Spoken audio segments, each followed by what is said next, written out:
Ini adalah undangan dari kepolisian, bukan undangan untuk tahlilan.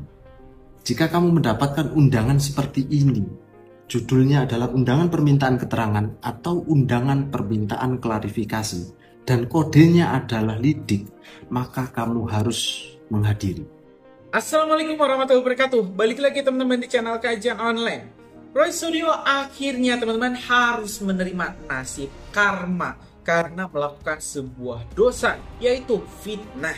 Kita sendiri tahu teman-teman, fitnah itu lebih kejam dari pembunuhan karena bukan saja bisa menyakiti hati teman-teman, tapi juga bisa menyakiti jiwa. Ini teman-teman, kalau misalnya ya Roy Suryo dihukum ringan, mungkin kita bakal marah. Tapi ada sebuah informasi yang menyebutkan bahwa hukuman Roy Suryo diperberat. Bukan 6 tahun, bukan 12 tahun, tapi 15 tahun. Plus denda yang tak main-main, yaitu 20 miliar. Informasi ini kita dapat dari salah satu channel YouTube teman-teman, Blacker Majenan, yang belak-belakan membongkar kapan, di mana dan juga berapa lama Roy Suryo ini akan dihukum. Ini tentu sangat menarik dan saya juga penasaran. Kira-kira benar tidak ya ini Roy Suryo bakal dihukum selama 15 tahun penjara, dan ini gak main-main teman-teman. Denda yang harus dibayar oleh Roy Suryo itu berjumlah 20 miliar. Nah, ini benar-benar bakal membuat Roy Suryo bangkrut. Dan kalau benar teman-teman, ini Roy dihukum 15 tahun, saya rasa ya Roy Suryo bakal hidup selamanya. Bakal hidup selamanya di sel tahanan. Nah, biar lebih lengkap, nggak penasaran, mending kita cek dulu deh langsung informasi selengkapnya. Berita utama kembali bersama saya Cindy Permade. Saudara, drama tudingan ijazah palsu yang menyeret nama Presiden ke-7 RI Joko Widodo masuk tahap baru. Roy Suryo dan 7 koleganya ini dikenal vokal, kini resmi menyandang status tersangka tudingan ijazah palsu Jokowi. Polisi menyimpulkan Roy Suryo CS telah menyebarkan tuduhan palsu, melakukan edit dan manipulasi digital terhadap dokumen ijazah. Menyimpulkan bahwa para tersangka telah menyebarkan tuduhan palsu dan melakukan edit serta manipulasi digital terhadap dokumen ijazah dengan metode analisis yang tidak ilmiah dan misalnya publik. Berdasarkan hasil penyidikan, kami menetapkan 8 orang sebagai tersangka yang kami bagi dalam 2 klaster. Ini ya guys ya, saya kira guys 7 tahun, cempulek 12 tahun guys. Apa ini? Ya penjara untuk Roy Panci ya guys. Plus guys, ini katanya Roy Panci bakalan kena denda pula sebesar 12 miliar. Waduh.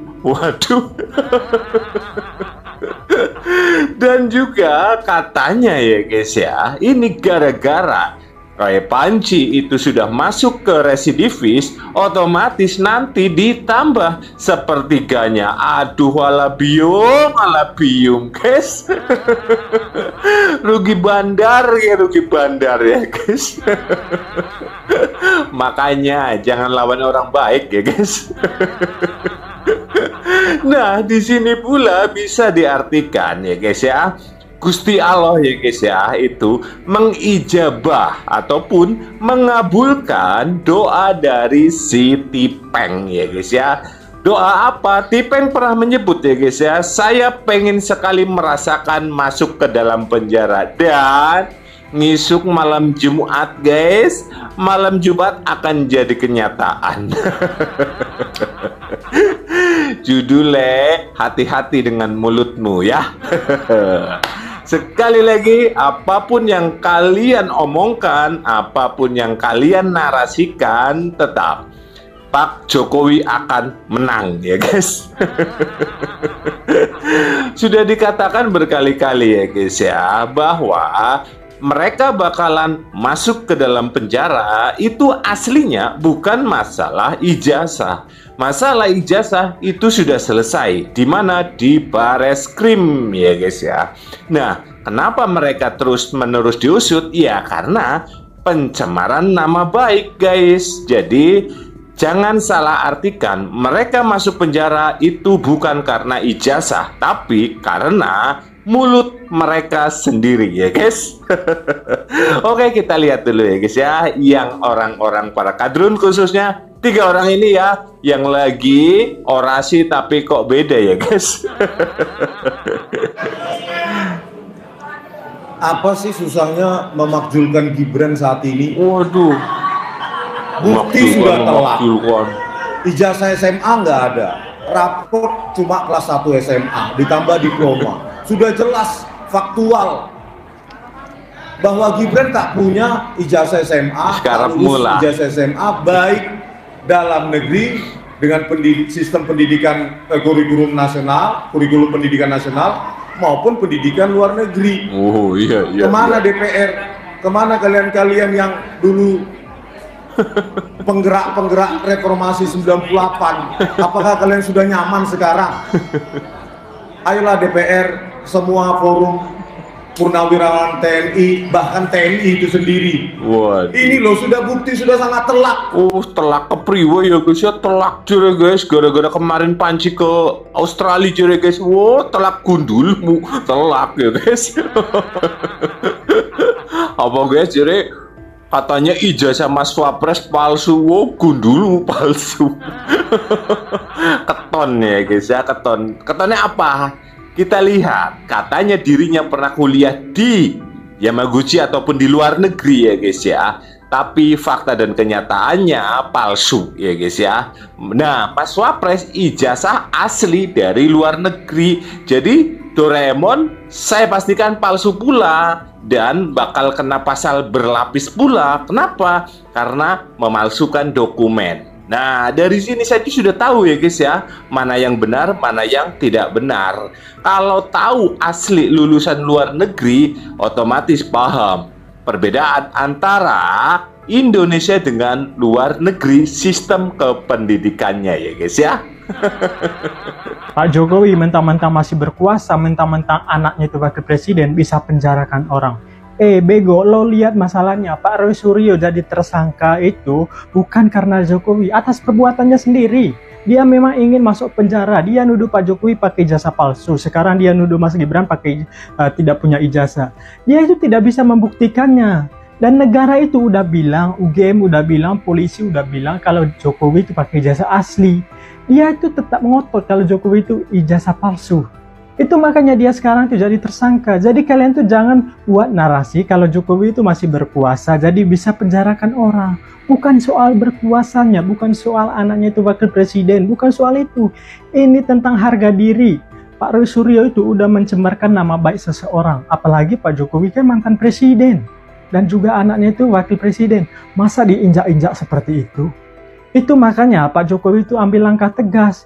Dan kalau misalnya Pak Roy Suryo nuduh saya ini, orang biasa nuduh saya itu pakai ijazah palsu apa segala macam lah, tapi dia itu tidak punya bukti, aku akan tuntut balik Pak Roy Suryo. Apa yang dilakukan oleh Jokowi itu udah benar. Walaupun Pak Jokowi itu orang biasa, masyarakat biasa, tidak berkuasa, tidak berpolitik, dia itu pasti tuntut Pak Roy Suryo gitu loh. Karena dia itu menuduh tapi tidak punya bukti. Itu namanya itu mencemarkan nama baik. Ini bukan soal Pak Jokowi berkuasa atau apapun itulah. Bukan soal itu. Ini adalah harga diri seseorang gitu loh. Apalagi di negara kita kan mencemarkan nama baik itu adalah salah satu hal yang tidak baik juga gitu. Jadi Pak Roy Suryo itu masalah ini dia udah jadi tersangka dari polisi, itu salahnya sendiri, bukan salah Jokowi, bukan salah siapapun, salahnya sendiri tuh. Sesungguhnya apa yang kami lakukan ini adalah sebuah tidak hanya sejarah, tetapi juga penetap dasar bagi kebaikan bagi bangsa ini. Sebab kalau kami tidak melakukannya, maka negara ini akan tertimbun oleh kejahatan demi kejahatan yang terus-menerus, yang akan mengakibatkan anak-anak kita, cucu-cucu kita akan hidup dalam situasi tanpa agama, tanpa keyakinan, tanpa kepastian hidup. Mereka akan hidup sangat-sangat menderita. Itulah yang membuat kami terpanggil untuk mewakafkan perjuangan ini, untuk mewakafkan diri kami Maka mudah-mudahan Bapak dan Ibu semua yang hadir di sini bisa melanjutkan apa yang sudah kami mulai. Terima kasih. Polisi menetapkan 8 tersangka yang terbagi dalam 2 klaster. 8 tersangka kasus tudingan ijazah Jokowi adalah Roy Suryo, Rismon Sianipar, Tifauziah Tiasuma, Egy Sujana, Kurnia Tri Rohyani, M. Rizal Fadilah, Rustam Effendi, dan Damai Hari Lubis. Para tersangka dijerat pasal berlapis, mulai dari pencemaran nama baik, fitnah, hingga penyebaran dokumen elektronik dengan tujuan menghasut. Usai ditetapkan sebagai tersangka tudingan ijazah palsu Jokowi, Roy Suryo mengaku menghormati sepenuhnya penetapan statusnya tersebut. Roy bersikukuh bahwa langkahnya ini hanyalah bagian dari hak warga negara untuk mencari kebenaran. Roy menekankan bahwa tidak ada perintah penahanan dari penyidik. Ya, jadi ini akan menjadi presiden yang sangat buruk ya. Kalau ada seseorang yang memiliki dokumen publik, kemudian ditersangkakan dan kemudian dikriminalisasi. Itu yang sangat buruk. Dan yang kedua adalah kami tetap menghormati semua ini dan tidak ada perintah langsung untuk dilakukan penahanan. Ya, jadi ini clear banget ya, loud and clear. Jadi kalau tiba-tiba ada orang yang aneh-aneh atau orang yang mendesak-desak, itu tentu saja sudah merupakan hal yang justru melanggar hukum. Sementara Ketua Umum Jokowi Mania Andi Azwan mengapresiasi langkah Polda Metro Jaya atas penetapan Roy Suryo CS sebagai tersangka. Andi memastikan akan terus mengawal kasus ini hingga inkrah. Andi mengaku Presiden ke-7 RI Joko Widodo siap hadir ke pengadilan dan membuka ijazah aslinya apabila dibutuhkan. Ini adalah kemenangan, bukan kemenangan hanya Pak Jokowi, tapi ini adalah kemenangan kebenaran yang hakiki dari seluruh masyarakat Indonesia. Kita tetap akan mengawal bersama tim kuasa hukum dari Pak Jokowi. Kita akan mengawal sampai putusan ini inkrah. Dalam membuktikan tudingan ijazah palsu Jokowi, Roy Suryo CS dikenal ulet.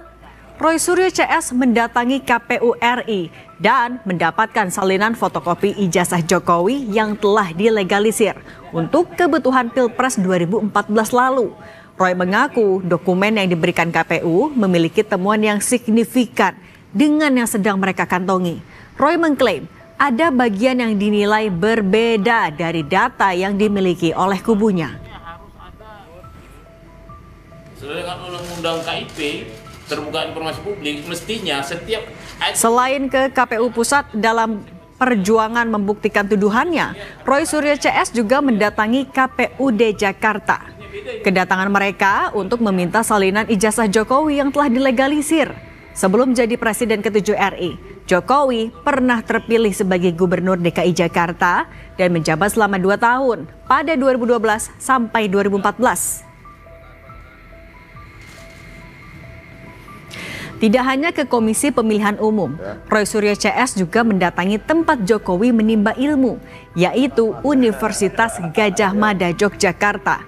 Kali ini giliran Rismon Sianipar yang membawa beberapa lembar surat yang menurutnya ditujukan kepada Rektor UGM Ova Emilia. Dalam suratnya, Rismon bilang dirinya hendak meminta klarifikasi kepada Rektor terkait jenjang akademik sarjana muda di UGM pada era tahun 70 hingga 80-an. Menurutnya, jika benar ada jenjang akademik itu, maka Rismon pun mempertanyakan apakah Joko Widodo juga memiliki ijazah sarjana muda. Ya pemirsa, niat baik. Ini kan bentuk makam yang tidak lazim ya. Sebelumnya Roy Suryo hingga Dr. Tifa mendatangi makam keluarga Jokowi di kawasan Selokaton, Gondang Rejo, Karanganyar, Jawa Tengah.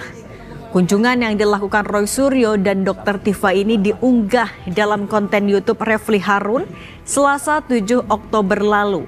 Dr. Tifa menyebut menemukan sesuatu yang janggal dan tak lazim saat mengunjungi lokasi tersebut. Halang langsung.